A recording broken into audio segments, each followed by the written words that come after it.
오늘은 예수 그리스도께서 죽음의 권세를 이기고 부활하신 부활절입니다. 시편 118편 22절에서 24절 말씀을 읽고 하나님을 예배하는 자리로 나아갑시다. 건축자가 버린 돌이 집 모퉁이의 머릿돌이 되었나니 이는 여호와께서 행하신 것이요 우리 눈에 기이한 바로다. 이날은 여호와께서 정하신 것이라. 이날에 우리가 즐거워하고 기뻐하리로다. 아멘.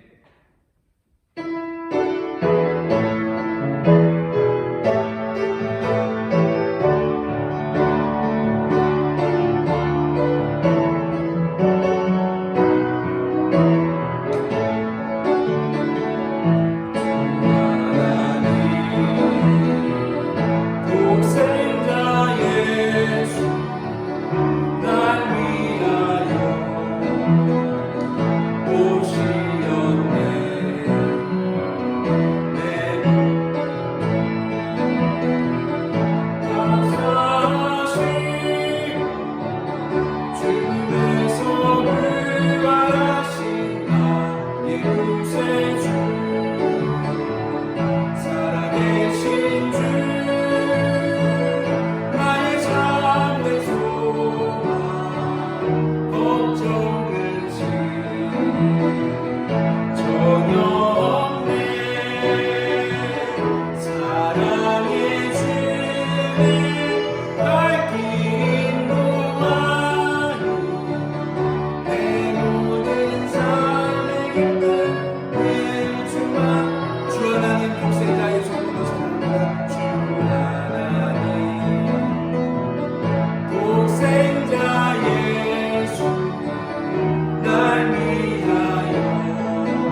전능하사 천지를 만드신 하나님 아버지를 내가 믿사오며 그 외아들 우리 주 예수 그리스도를 믿사오니 이는 성령으로 잉태하사 동정녀 마리아에게 나시고 본디오 빌라도에게 고난을 받으사 십자가에 못 박혀 죽으시고 장사한 지 사흘 만에 죽은 자 가운데서 다시 살아나시며 하늘에 오르사 전능하신 하나님 우편에 앉아 계시다가 저리로서 산자와 죽은 자를 심판하러 오시리라. 성령을 믿사오며 거룩한 공예와 성도가 서로 교통하는 것과 죄를 사하여 주시는 것과 몸이 다시 사는 것과 영원히 사는 것을 믿사옵나이다. 아멘. 교동문 133번 부활절 첫 번째 교동문입니다. 교동문 133번 함께 교독하도록 하겠습니다. 하나님께서 그를 사망의 고통에서 풀어 살리셨으니 이는 그가 사망에 매여 있을 수 없었습니다. 우리 주 예수 그리스도로 말미암아 우리에게 승리를 주시는 하나님께 감사하노니 그러므로 내 사랑하는 형제들아 견실하며 흔들리지 말고 항상 주의 일에 더욱 힘쓰는 자들이 되라. 이 말을 할 때 예수께서 친히 그들 가운데 서서 이르시되 너희에게 평강이 있을지어다 하시니 그들이 놀라고 무서워하여 그 보는 것을 영으로 생각하는지라. 예수께서 이르시되 어찌하여 두려워하며 어찌하여 마음에 의심이 일어나느냐. 내 손과 발을 보고 나인 줄 알라. 또 나를 만져보라. 영은 살과 뼈가 없으되 너희 보는 바와 같이 나는 있느니라. 그러나 이제 그리스도께서 죽은 자 가운데서 다시 살아나사 잠자는 자들의 첫 열매가 되셨도다. 예수께서 이르시되 나는 부활이요 생명이니 나를 믿는 자는 죽어도 살겠고 무릇 살아서 나를 믿는 자는 영원히 죽지 아니하리니 이것을 내가 믿느냐. 이르되 주여 그러하외다. 주는 그리스도시요 세상에 오시는 하나님의 아들이신 줄 내가 믿나이다. 아멘. 기도하겠습니다. 우리를 죄에서 구원하시기 위해 독생자를 보내시고 그 무덤까지의 여정 속에 침묵하셨던 하나님께 감사드립니다. 오늘은 부활주일입니다. 부활의 기쁨을 온 교회와 온 교우들 그리고 이웃과 함께 나누어야 하지만 우리는 여전히 우리들 가정의 문을 걸어 잠그고 예배하고 있습니다. 부활의 주님, 우리의 삶으로 찾아와 주옵소서. 코로나로 인해 꽁꽁 걸어 잠근 문을 활짝 열어 주시옵소서. 이제 우리의 죄를 위하여 죽으시고 부활하셔서 부활의 소망 되신 주님께서 얼어붙은 우리의 마음 위에 걸어 잠근 우리의 삶 위에 주인 되시고 함께 하시고 동행하여 주옵소서. 여전히 코로나의 두려움이 우리로 하여금 비대면 영상 예배를 드리게 하지만 우리는 이 예배를 통해 부활의 기쁨을 나누기 원합니다. 다시 예배당에서 모일 날을 소망하며 하나님께 기쁨으로 함께 예배하며 부활의 주님을 함께 축하할 날을 소망합니다. 오늘 이 부활절 우리가 드리는 예배를 통해 기쁨이 회복되게 하시고 부활의 은혜를 나와 가족들과 이웃들과 함께 나누는 우리 아름다운 가족들 되도록 주여 인도하여 주옵소서. 우리가 기쁨으로 드리는 이 예배 우리 가운데 오셔서 우리의 삶의 은혜를 더하여 주옵소서. 하나님, 코로나로 어려움에 처한 이들이 있습니다. 생업의 어려움, 학업의 어려움, 경제적인 어려움이 있는 이들 가운데 주님의 놀라운 은혜와 평안의 약속으로 함께 하시고 주님 도우시고 역사하여 주옵소서. 또한 이 코로나 사태가 빨리 종식되도록 도우시고 인도하여 주옵소서. 전 세계에 퍼진 코로나 바이러스가 소멸되게 하시어 모두가 함께 부활의 주님을 바라보는 은혜를 누리는 성도들 되게 하여 주옵소서. 하나님, 이번 주간에는 국회의원을 선출하는 선거가 있습니다. 우리에게 지혜를 주셔서 우리가 사는 지역사회를 올바로 이끌어갈 지도자를 선택하게 하시고 또한 선출된 이들에게 지혜를 더하셔서 지역사회를 위해 헌신하고 섬김으로 나아가는 지도자 되게 하여 주옵소서.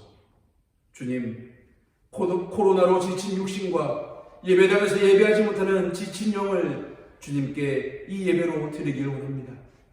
우리를 받아 주옵소서.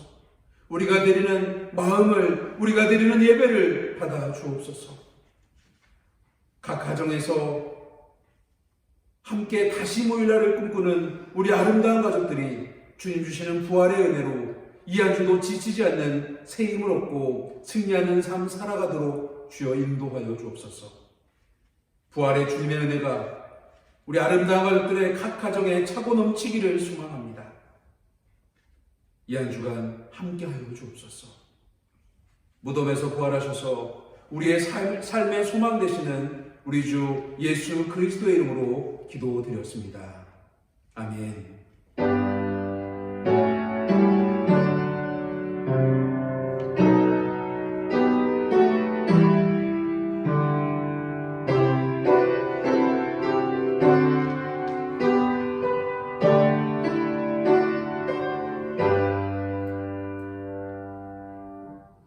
우리 함께 말씀 봉독하도록 하겠습니다. 요한복음 20장 19절에서 23절까지 말씀, 신약성경 요한복음 20장 19절에서 23절까지 말씀 한 목소리로 같이 봉독하겠습니다. 이날 곧 안식구 첫날 저녁 때에 제자들이 유대인들을 두려워하여 모인 곳에 문들을 닫았더니 예수께서 오사 가운데 서서 이르시되 너희에게 평강이 있을지어다. 이 말씀을 하시고 손과 옆구리를 보이시니 제자들이 주를 보고 기뻐하더라. 예수께서 또 이르시되 너희에게 평강이 있을지어다. 아버지께서 나를 보내신 것 같이 나도 너희를 보내노라. 이 말씀을 하시고 그들을 향하사 숨을 내쉬며 이르시되 성령을 받으라. 너희가 누구의 죄든지 사하면 사하여질 것이요 누구의 죄든지 그대로 두면 그대로 있으리라 하시니라. 아멘. 오늘은 부활주일입니다. 교회 절기상 부활주일 예배로 드려야 합니다. 그런데 우리는 여전히 예배당에서 예배하지 못하고 각 가정에서 비대면 영상 예배로 드립니다. 확진자의 수가 현저하게 눈에 띄게 줄어들었습니다. 그래서 국가에서 권고하는 강력한 사회적 거리두기 19일까지가 아마 끝나면 교회에서 26일에는 정말로 예배할 수 있겠다라고 하는 희망을 가지고 있습니다. 평상시 같았으면 부활주일 예배를 준비하느라고 또 부활절을 맞이하느냐고 특별 새벽 교대를 하고 전교인이 대청소를 하고 또 성가대는 특별 찬양을 준비하고 여성교회에서는 식당에서 맛있는 음식을 준비하고 또 남성교회에서는 떡을 준비하면서 이렇게 부활절을 보냈을 텐데 올해 이렇게 텅 빈 예배당에서 오늘도 이렇게 예배드리는 것이 참 아쉽고 안타깝다라는 생각이 듭니다. 주중에 제가 여러분들에게 목회서신 그리고 예배 순서지 그리고 계란을 이렇게 배달해 드렸습니다. 그 목회서신에서도 말씀을 드렸습니다만 어쩔 수 없이 오늘은 따로 예배를 드립니다. 부활주일임에도 불구하고 고민을 많이 했어요. 부활주일을 연기할 것인가 말 것인가에 대한 고민들을 조금 했었는데 고민이 많이 되더라고요. 그런데 우선 부활주일은 절기는 지키되 우리가 이 사회적 거리두기가 끝나면 다시 모일 때 그때까지 부활절을 즐기자. 우리가 부활의 기쁨 함께 누리자. 예배의 모습을 함께 지니자라고 하는 생각들을 해서 올해 부활주일 예배는 따로 또 함께라고 하는 주제를 가지고 예배드릴 거예요. 지금은 우리가 따로 예배를 드려요. 그런데 다시 함께 모여서 예배드릴 날을 꿈꾸면서 그날 예배를 또 모여서 함께 부활주일 예배로 다시 드릴 날을 기대합니다. 그리고 그 예배 때는 우리가 교제하고 오랜만에 만나서 안부도 묻고 또 예물도 드리고 하나님께 기쁨의 부활주일 예배를 드리는 그런 날들이 오기를 주님으로 간절히 축원합니다. 지난 주간 목요일, 금요일, 토요일까지 제가 우리 아름다운 가족들에게 부활절 계란을 아닌 말로 배송을 해드렸어요. 각 가정의 문 앞에 계란을 놓고 살짝 그 문고리를 잡고 살짝 기도하고 왔습니다. 늘 신방 가면 열리던 문, 또 열려있던 문, 또 문을 열고 환영해주던 문이 닫혀있고 잠겨있는 것에 조금 아쉬움이 많이 남았습니다. 문만 열면 들어가서 만날 수 있는 우리 아름다운 가족들이 있는데 그 그 앞에서 기도만 하고 돌아가는 게 못내 아쉽더라고요. 아마 여러분들도 문고리에 달려있는 계란을 보면서 좀 아쉬움이 많이 남으셨을 텐데, 이제는 우리가 그런 생각들을 해봐야 돼요. 코로나로 인해서 잠겼던, 닫혔던 문을 다시 열 준비를 해야 됩니다. 우리 삶 속에 잠긴 문들을 열 수 있는 그리스도인들이 되어야 돼요. 지금 코로나로 인해서 사회 각계각층에서 굉장히 많은 부분에서 힘들어합니다. 학교에 가야 될 학생들, 학교에 가지 못하고 공부를 제대로 하지 못하고 영상으로 학교 수업을 한다고 합니다만 그게 수업이 제대로 이루어질까도 의문점입니다. 또 사업에 있으신 분들, 학부모님들, 자영업 하시는 분들, 또 이제는 대기업까지도 힘들다라고 하는 이야기가 들립니다. 공무원, 의료진, 또 코로나를 위해서 애쓰는 분들에 대한 이야기들은 몇 번을 얘기해도 부족하지 않을 정도로 힘들고 어려운 상황을 우리가 너무나 잘 알고 있습니다. 마찬가지로 교회도 이제 정말 힘든 상황까지 왔어요. 경제적인 힘든 것 당연한 거겠죠. 예배당은 텅텅 비어 있고요. 그런데 특히 힘든 것이 무엇이냐면 한국교회 안에 만연하고 있는 의견의 대립이에요. 이게 무슨 얘기냐면 지난주 보니까 이 의견의 대립에 대해서 어떻게 얘기하냐면 공산주의 때도 예배를 막지 않았다라고 하는 이탈리아의 천주교에서 했던 이야기를 가져다가 그것을 가지고 지난주에 기사화시키는 그런 기독교 단체의 이야기들을 봤어요. 여전히 전국에서 몇천 개의 교회가 주일날 예배를 드린다. 또 오늘 부활절은 특별히 더 많은 교회들이 예배를 드릴 것이다. 그래서 굉장히 정부적으로도 굉장히 예의주시하고 있는 모습들을 보게 됩니다. 하지만 이것이 가지고 있는 의미가 무엇인지 좀 생각해 볼 필요가 있어요. 부활절 교회에서 예배 드렸으면 좋겠어요. 저도 그랬으면 좋겠어요. 하지만 우리는 지금 예배당 문을 못 열 뿐이지 예배를 드리지 않는 것은 아니잖아요. 그렇죠? 우리는 지금 예배당에 못 갈 뿐이지 우리의 처소에서 피치 못할 사정 때문에 어쩔 수 없는 상황 때문에 우리의 가정에서 우리의 처소에서 예배 드리는 것이잖아요.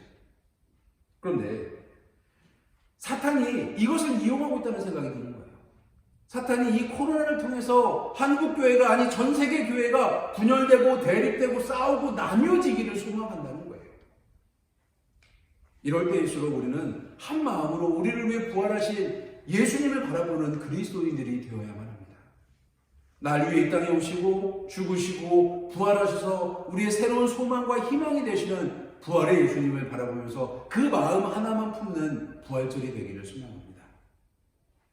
코로나로 인해서 많은 가정들이 꽁꽁 가정문을 가로잠그고 삽니다. 지난주에 제가 이렇게 배달 아닌 배달을 가서 보니까 밑에서 초인종을 누르면 나오실 것 같고 또 그러면 만나서 이야기하고 그 댁에 들어가고 또 폐를 끼칠 것 같아서 요즘에는 아파트에 자동문들이 다 설치되어 있잖아요. 밑에서부터 주차장에서부터 버튼을 눌러야 되는데 그럼 이제 주차장에 들어가면서부터 기도를 해요. 하나님 열리게 해주세요. 같이 들어갈 사람 만나게 해주세요. 참 신기하게 거의 모든 집에 사업하시는 가정 빼고는 거의 모든 집에 안 만나고 그냥 문고리에 놓을 수 있게끔 하나님 저를 인도해 주셨어요. 근데 그 상황 속에서 보니까 가는 곳마다 손세정제가 있고 가는 곳마다 문이 걸어 잠겨 있고 가는 곳마다 경비가 삼엄해요. 외부인들의 출입을 상당히 통제하는 모습들을 보게 됩니다. 요즘 택배도 비대면 배송이라 그래서 문 앞에 두고 가고 사진 찍고 문자 보내는 것. 제가 지난주에 여러분들에게 계란 배송하면서 했던 모습들인데 이런 것이. 그러면서 운전해서 이렇게 집으로 돌아오면서 그런 생각을 했어요. 왜 이렇게 살까? 왜 이런 모습이 우리에게 보여질까? 코로나가 주는 두려움 때문이거든요. 코로나가 주는 두려움이 뭐예요? 경제적인 침체의 어려움, 두려움, 사업, 학업, 직장에 대한, 생업에 대한 전반적인 두려움, 물론 분명히 존재합니다. 거기에 이제는 우리가 신앙적인 두려움과 어려움을 겪는 시기를 맞고 있습니다. 여전히 예배로 모이려고 하는 교회는 세상으로부터 손가락질 당하고 마치 신천지랑 같은 취급을 받는 그 모습이 너무 가슴 아프잖아요. 교회에서 예배를 안 드리다 보니까 예배 드리는 것이 조금 느슨해져 있잖아요. 지금 예배드린 여러분들의 모습을 보세요. 복장을 주일날 예배당에 가는 것 같은 복장을 갖추셨습니까? 마음의 준비가 예배당에 앉아서 예배드릴 때랑 같으십니까? 어떤 분들은 제대로 씻지도 않고, 이렇게 말씀드려서 죄송합니다만, 제대로 갖추지도 않고 예배드리는 것, 이것이 일상이 돼버릴까봐 걱정이라는 거예요. 여러분, 이 두려움은요, 우리로 하여금 자꾸 마음의 문을 꽁꽁 걸어 잠그게 만든다는 거예요. 포스트 코로나 시대를 대비하라고 하는 글을 읽어본 적이 있어요. 거기에서 그런 얘기가 나요. 점점 개인주의적인 성향들이 두드러질 것이다. 경제적인 부분, 또 교우들과의 관계, 우정, 또 종교적인 부분, 여러 가지 여행까지 포함한 모든 부분에서 개인주의적인 성향이 두드러지는 시대를 올 것이다 라고 말하는 거예요. 오늘 본문 19절에 보면 이 두려워하는 사람들이 등장합니다. 제자들이 유대인을 두려워하여 라고 말합니다. 물론 우리가 가지고 있는 코로나의 두려움과 오늘 보면 19절에 나와 있는 제자들이 가지고 있는 두려움은 조금 다를 수 있어요. 그런데 여러분, 이 두려움에 대한 이야기를 통해 우리가 무엇을 행해야 될 시기인지, 이 부활절에 우리가 무엇을 행하는 그리스도인이 되어야 되는지를 함께 나누기를 소망합니다. 제자들이 무엇이 두려웠을까요? 왜 이제서 두려울까요? 예수님은 이미 이틀 전에 돌아가셨어요. 아니 3일째 되는 날이잖아요. 십자가에 달려 돌아가시고 무덤에 묻히시고 하고 또 바로 앞에 있는 단락에 보면 마리아가 와서 예수께서 살아나셨다라고 하는 것을, 예수님 만났다라고 하는 이야기를 제자들에게 했잖아요. 그런데 지금 제자들이 두려워하는 게 뭐냐면요, 유대인들이 두려운 거예요. 여기서 유대인이라고 하는, 유대인으로 대표되는 이야기는 무슨 이야기냐면요, 예수께서 십자가에 달려 죽으신 이후에 부활하셨다는 소식을 들었음에도 여전히 믿겨지지 않는 부활에 대한 소식 때문에 두려운 거예요. 그러니까 예수님의 시체가 없어졌으니까 우리를 향해서 핍박이 다가올 거다, 우리에게 공포가 올 거다, 우리에게 어려움이 올 거다라고 하는 이 상상이 두려움을 만들어내는 거예요. 요한복음 19장 18절에 보면 막달라 마리아가 가서 제자들에게 내가 주를 보았다 하고 또 주께서 자기에게 이렇게 말씀하셨다라고 말하잖아요. 그런데 19절에 단락이 바뀌면서 제자들이 다시 모여서 문을 꽁꽁 걸어 잠그는 모습으로 오늘 본문을 시작을 합니다. 그래서 제자들이 어떻게 해요? 모인 곳에 문을 걸어 잠그고. 여러분, 이 얘기는요, 이미 마음의 문을 이미 오래전에 닫은 거예요. 문을 걸어 잠그는 거예요. 하나도 아니고 모든 문들을 걸어 잠그는 거예요. 두려움의 문제는 예수께서 우리들의 곁에 계시지 않기 때문에 일어나는 문제라는 거예요. 그런데 그 두려움이 오늘 본문에 보면 한순간에 사라져버리는 것을 우리는 볼 수 있습니다. 예수께서 오사 가운데 서서, 그럼 19절에서 말씀하는 이 부분에서 우리는 무엇을 느낍니까? 두려워서 문을 잠그고 자기들끼리 모여서 무엇을 해야 될까 고민하고 그것에 대해서 무슨 행동을 해야 될까를 상의하려고 모인 그들 한가운데 예수께서 오시는 거예요. 문을 걸어 잠갔는데 예수님 어떻게 오셨어요? 그러다 보니까 제자들이 예수님 믿겨져요, 안 믿겨져요? 분명히 우리가 문을 걸어 잠글 때까지만 그때까지만 해도 예수님이 우리 가운데 안 계셨는데 지금 보니까 예수님 우리 가운데 와 계시거든요. 영인지 육인지 구분이 안 되는 거예요. 예수님께서 그 두려워하는, 또 의심하고 또 염려스러운 눈초리로 예수님을 바라보는 그 제자들에게 너희에게 평강이 있을지어다 라고 말씀하십니다. 거기서 끝났으면 예수님이 영으로 오셨구나, 우리를 위로하셨구나, 그렇게 끝날 수도 있어요. 그런데 예수님이 그들에게 가셔서 손을 내미십니다. 십자가에 달리셨을 때 찔렸던 옆구리를 보이십니다. 그제서야 제자들이 주를 보고 기뻐했다. 20절은 그렇게 말씀하고 있습니다. 여러분, 두려움을 가진 사람들에게 가장 필요한 것이 무엇일지 오늘 본문은 우리에게 아주 확실하게 이야기해 줍니다. 혼자 집에 있는데, 여러분 그런 경험 많이 하셨죠? 어렸을 적에나 혹은 나이가 드시고 나서도 혼자 집에 있는데 문 밖에서 자꾸만 푸석푸석 거리는 소리가 나요. 문고리를 누가 잡았다 뗐다 하는 것 같기도 하고. 그럼 어떻게 해요? 무엇이 필요해요? 1번 플래시, 2번 야구방망이, 3번 경찰서에 신고해야 될 핸드폰, 뭐 이런 거 필요하겠죠. 그렇죠? 그런데 무엇보다 필요한 게 뭐냐면요, 내가 믿고 의지할 만한 한 사람만 내 옆에 있으면 돼요. 그렇죠? 어린 아이들에게는 부모가 옆에 있으면 되는 거예요.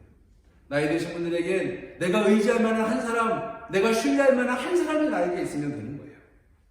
오늘 본문에 유대인들의 핍박이 두려워서 혹은 로마 병정들이 자기를 찾아와서 예수의 시체를 내놓으라고 하는 그런 공포에 떨고 있는 제자들에게 문을 꽁꽁 걸어잠그고 마음까지도 걸어잠그고 모여서 무엇을 해야 될지 모르고 있는 그 제자들에게 예수님 오셔서 이야기하시잖아요. 평강이 너희에게 있을지어다. 그 상황이 어떻게 평강한, 어떻게 편안한 그런 상황이 될 수 있겠어요? 예수님이 영어 성경에 Peace be with you 라고 말씀하시는 이 부분, 예수님의 상처를 보여주시고 예수님의 아픈 부분을 만지게 하시고 내가 너희들과 함께하고 너희에게 힘이 될 예수다라고 하는 것을 보여주는 그 모습이 우리들에게 오시는 주님의 모습으로 받아들이시기를 소망합니다. 코로나 바이러스로 두렵고 어려운 우리들에게 주님이 오늘 주신 말씀이 바로 이 부분이에요. Peace be with you. 평강이 너희에게 있을지어다. 너희는 평화하라 라고 하는 이 말씀을 우리는 받아들이는 그리스도인들이 되어야 됩니다. 나에게 평안을 주시는 분이 예수님이라고 하는 사실을, 아니 예수님 한 분이 나에게 오심을 통해서 나는 평강을 선물 받는 성도가 되었다는 것을 기억해야 된다는 거예요. 여러분, 이런 이야기는요, 이미 신앙생활을 해오면서 교회가 딱 찍어낼 정도로 알잖아요. 예수님 만나면 평안해진다. 그런데 내 마음이 지금 평안하냐고요? 왜 평안하지 못해요? 나로 인해서 손바닥에 못에 박히고 옆구리에 창에 찔리고 발에 못이 박히고 십자가에 달려서 물과 피를 다 쏟으시고 죽으신 예수님의 실체를, 그 예수님의 정체를 알아보지 못해서 평안하지 않다는 거예요. 예수님을 만난 사람들은요, 예수님의 성흔, 거룩한 흔적을 만나는 사람들이 되어야만 합니다. 내 삶에 예수 그리스도의 거룩한 흔적을 지니고 있어야만 합니다. 우리도 주변에 그런 사람들이 있어요. 내가 전쟁터에 나갔다, 혹은 내가 군대에 갔다가, 내가 어디서 싸움을 하다가 어디 이만한 상처를 가지고 있는데 그때 내가 이 영광스러운 상처를 가지고 이겼잖아. 그런 상처, 그런 흔적이 우리에게 있어야 된다는 거예요. 어떤 흔적이에요? 예수께서 나를 위해 십자가에 달려 죽으셨다는 그 거룩한 흔적, 성스러운 흔적, 성흔이 나에게 있어야 된다는 거예요. 주님께서 나를 위해 십자가에 달려 죽으셨다는 그 흔적을 여러분들이 가지고 계셔야 합니다. 어디에 있습니까? 부활하신 주님과 만나는 이 부활 예배 가운데 나에게 오신 주님이 그 흔적이 되어야 됩니다. 내 삶에 세워진 십자가가 그 흔적이 되어야만 합니다. 그리스도께서 십자가에 달려 죽으심으로 우리는 구원이라는 것을 선문받은 사람들이 되었습니다. 이제 그 십자가를 삶에 새기고 이웃에게 나아가는 우리 아름다운 가족들이 되기를 소망합니다.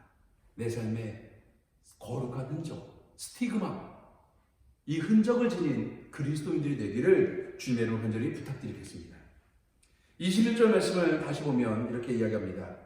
너희에게 평강이 있을지어다. 예수님이 또 이렇게 다시 말씀하십니다. 그러면서 예수님이 하시는 말씀이 덧붙여서 하시는 이야기를 우리가 좀 들어볼 필요가 있어요.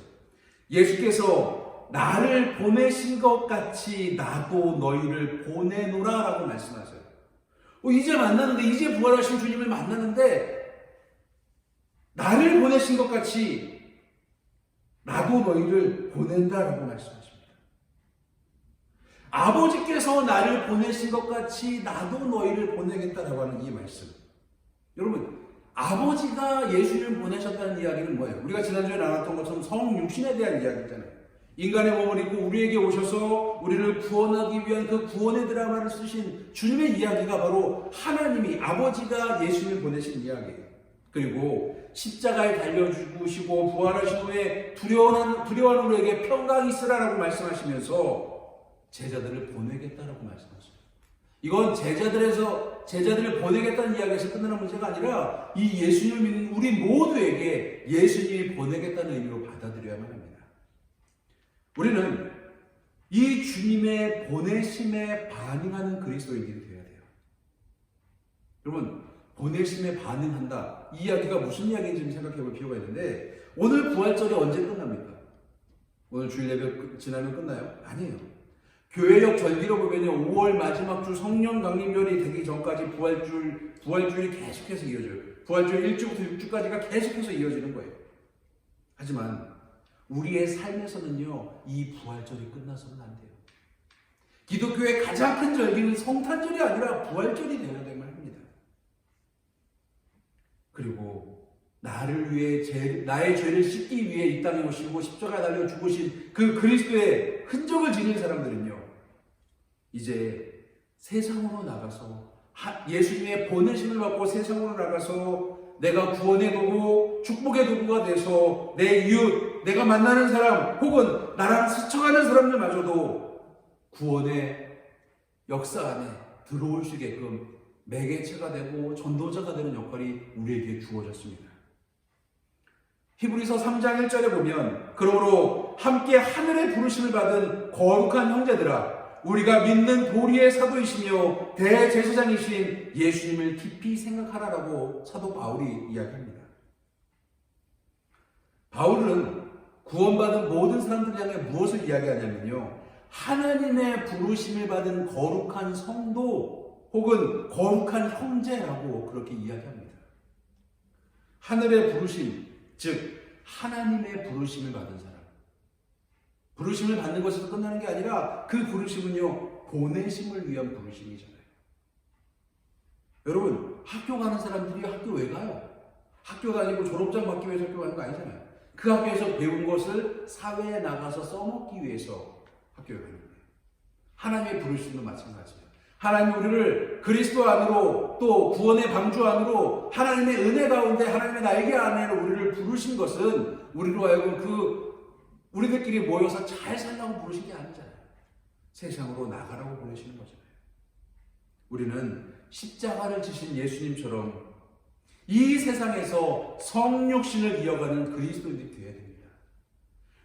아버지께서 예수님을 보내신 것처럼 예수님이 우리를 보내시겠다는 이야기는 이 땅에 아직 예수를 모르고 부인하고 거부하고 혹은 알아듣지 못하는 그들에게 구원의 은혜를 전하는 성도들이 되어야 된다는 거예요. 부활의 기쁨은요, 나만 누리는 기쁨이 되서는 안 돼요. 그래서 지난주에 우리 아름다운 가족들에게 각 가정의 부활 계란을 나눠드렸어요. 그러면서 하나만 19수대로 한 봉지를 만들어서 보내드린 게 아니라 한 봉지를 더 만들었어요. 이 꿀을 봉한 그 봉지는 벌써 드신 분들 안 계시죠? 이거 예배 끝나고 나서 드셔야 되는 거예요.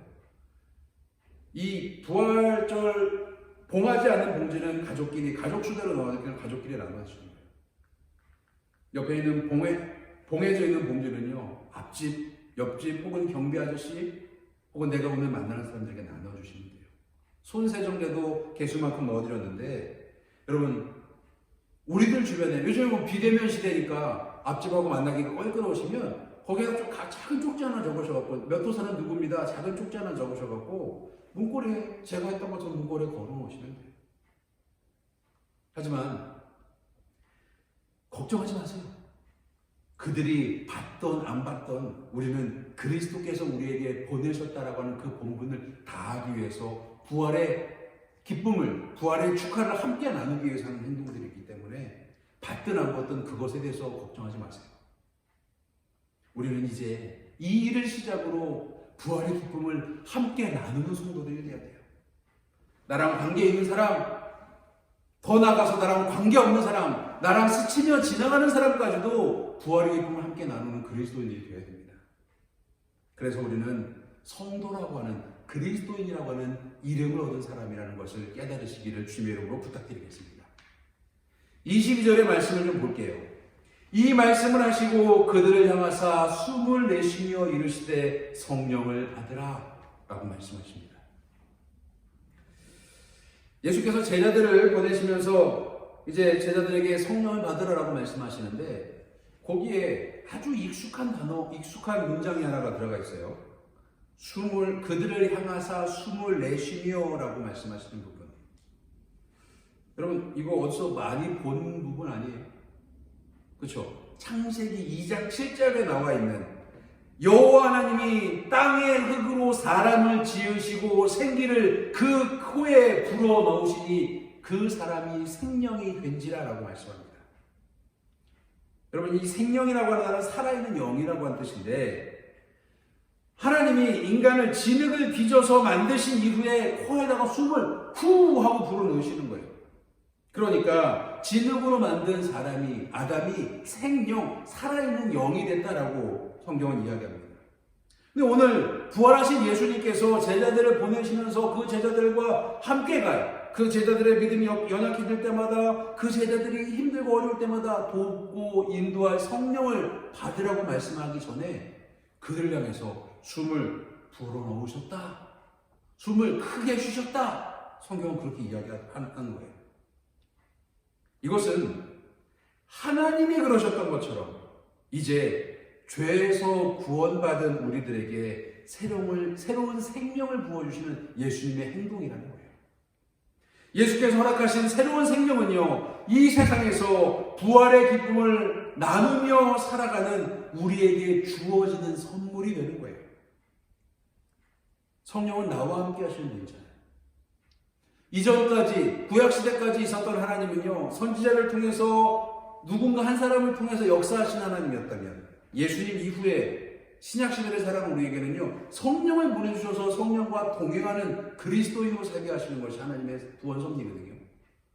그러면 그 예수님이 다시 하늘로 올라가시기 전에 선물로 주신 그 성령은 우리와 함께함을 통해서 우리의 사소한 욕심을 벗어날 수 있게 하시는 분이라는 거예요.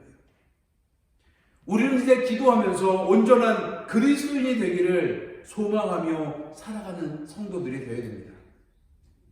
우리가 사랑하는 예수님은 날 위해서 십자가에 달리신 분이에요. 몇 번 말씀을 드렸습니다만 세상에 어떤 종교가 어떤 신이 인간을 위해서 자기 목숨을 내어놓는 신이 어디 있어요? 나의 죄를 위해서, 나의 죄를 씻기 위해서 예수님 십자가에서 가장 극악한 형벌인 십자가에 달리셨어요. 물과 피를 다 쏟으시면서 그 십자가에 달려 죽으셨어요. 그리고 그 나약한 것처럼 보이는 그 죽음은요, 무덤에 머무는 죽음이 아니었어요. 무덤에 머물러 계실 분이 아니었어요. 그 무덤에서 누가 데리고 나오지도 않고 누가 문을 열어주지 않아도 부활하셔서 우리에게 오셔서 부활의 소망이 되셨다는 거예요.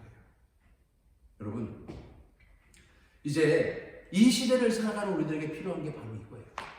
코로나로 인해서 두렵잖아요. 삶의 환경 때문에 앞으로 이어질 경제적인 침체, 사업의 어려움, 학업의 어려움, 건강의 어려움, 여러 가지 모습 때문에 힘들고 두렵고 공포가 상상 이상으로 찾아오는 그 시대를 우리는 포스트 코로나 이후의 시대를 걱정하면서 살아가잖아요. 여러분, 그 두려움과 염려 속에 우리 두려움이 변해야 돼요. 우리 두려움이 이제 부활하신 주님을 바라보고 그 부활하신 주님이 주시는 성령을 선물 받은 사람으로 주님이 불어넣으신 숨을 들이마셔서 성령과 동행하고 주님과 함께 살아가면서 이 어렵고 두렵고 힘든 시대 가운데 희망을 가진 그리스도인들이 되어야 된다는 거예요. 우리의 삶 가운데 주님은 오셨어요. 두려워하고 걱정하고 염려하는 우리의 삶의 한가운데 오셔서 서 계십니다. 그리고 우리에게 평안하라, 평강이 너희에게 있을지어다 라고 말씀하십니다. 무덤에서 머물러서 끝난 분이 아니라 부활하셔서 우리에게 오신 그분은요, 우리에게 거룩한 흔적을 보여주십니다. 날 위해 죽으시고 나를 구원하신 거룩한 흔적을 보여주고 계십니다. 그리고 이제 우리에게 숨을 크게 내쉬면서 새로운 생명을, 성령을 선물로 주고 계시는 그 주님을 만나야만 합니다. 이 두려움의 현실에서 어두움을 이기시고 나오셔서 예수님과 함께 부활의 복된 삶을 살아가는 우리 아름다운 가족들이 되기를 주님의 이름 부탁드리겠습니다. 특별히 이 한 주간은요, 우리 아름다운 가족들이 무엇보다 내가 만나는 모든 사람들에게 부활의 주님처럼 그들을 대하는 한 주가 되기를 소망합니다. 그들에게 다가가서 따뜻한 말, 평안의 말, 사랑의 인사를 먼저 해주고, 모두가 다 힘들고 어렵고 두려운 시대잖아요. 그 시대 가운데 복음을 전하고 사랑을 전하는, 또 두려움이 변해서 희망이 되었다는 나의 삶을 보여주는 우리 아름다운 가족들이 되시기를 주님의 이름으로 간절히 축원합니다. 기도하겠습니다. 하나님, 우리는 지금 두려움이 가득한 시기를 살아가고 있습니다. 여전히 두려워하고 염려하는 우리에게 부활의 기쁜 소식으로 오신 주님을 찬양합니다. 이제 부활의 은혜를 허락하신 예수님을 만나 평안함을 경험하고 거룩한 흔적을 가지고 세상으로 나아가라는 주님의 말씀을 따라 이웃에게 다가가 부활의 소식을, 부활의 기쁨을 함께 축하하고 나누기를 소망합니다. 이제부터 우리의 발걸음을 축복하여 주옵소서. 성령께서 함께 하셔서 무덤을 이기시고 나오신 주님의 부활을 사랑하는 우리 아름다운 가족 되게 하여 주옵소서. 우리의 부활을 소망 되시는 예수님의 이름으로 기도드렸습니다. 아멘. 우리 찬송가 160장 함께 찬송하겠습니다.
주님, 큰 기쁨과 감격 속에서 부활하신 주님을 찬양하게 하시니 감사합니다.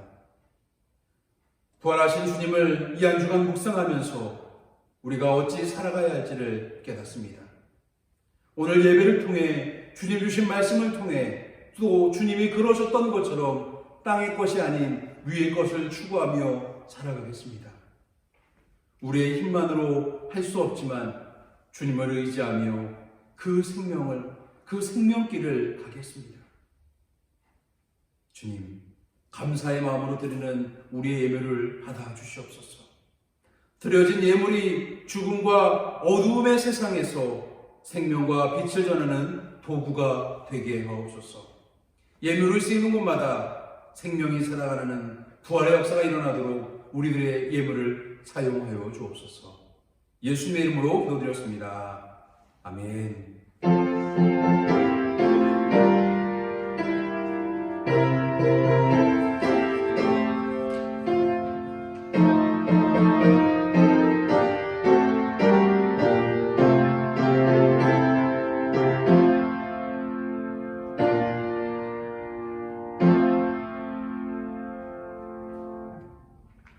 우리 옆에 있는 분들과 인사하겠습니다. 부활하신 주님을 함께 축하합니다. 함께 기뻐합니다. 인사하겠습니다. 부활하신 주님을 함께 축하합니다. 기뻐합니다.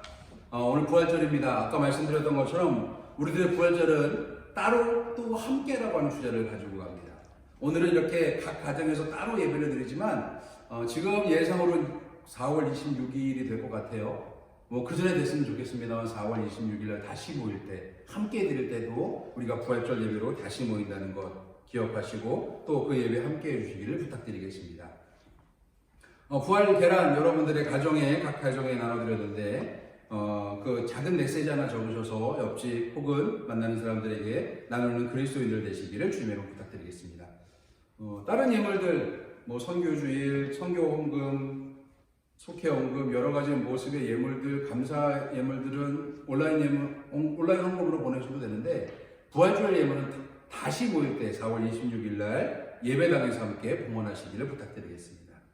사회적 거리두기, 정부에서 권고하는 사회적 거리두기가 4월 19일 주일까지입니다.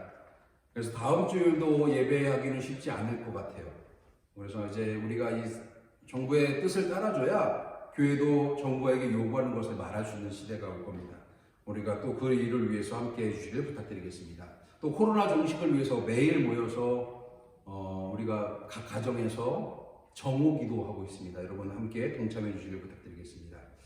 사회적 거리두기가 끝나고 만약에 4월 26일 날 교회에서 예배를 드린다 하면 4월 25일 토요일 날 교회 오셔야 됩니다. 그래서 우리가 그렇게 되면 2달 넘게 교회에서 예배를 못 드렸기 때문에 교회 구석구석을 좀 청소하고 또 우리가 다시 모일 날을 위해서 교회를 정비하고 정돈하는 시간 갖도록 하겠습니다.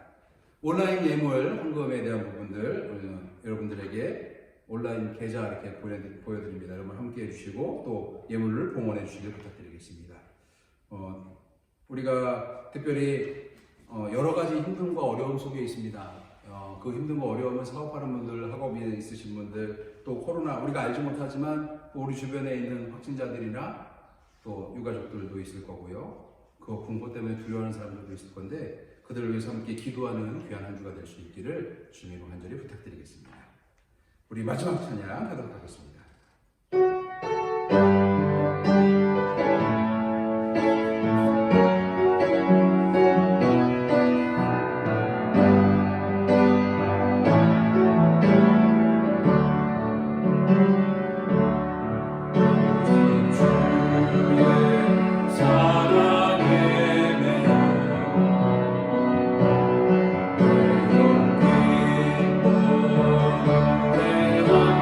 내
이제는 부족한 우리를 부활의 증인으로 세워주시는 하나님의 사랑하심과 믿음이 적은 우리에게도 부활하신 모습을 보여주시고 거룩한 흔적을 보여주신 그리스도의 크신 은혜와 우리로 부활을 소망하게 하시는 성령의 동행하심이 참된 부활의 증인이 되어 두려움을 가지고 살아가는 이들 가운데 그들과 함께 살기를 다짐하고 세상으로 나아가는 우리 아름다운 가족들 위해 이제부터 영원히 함께 하시기를 간절히 축원하옵나이다.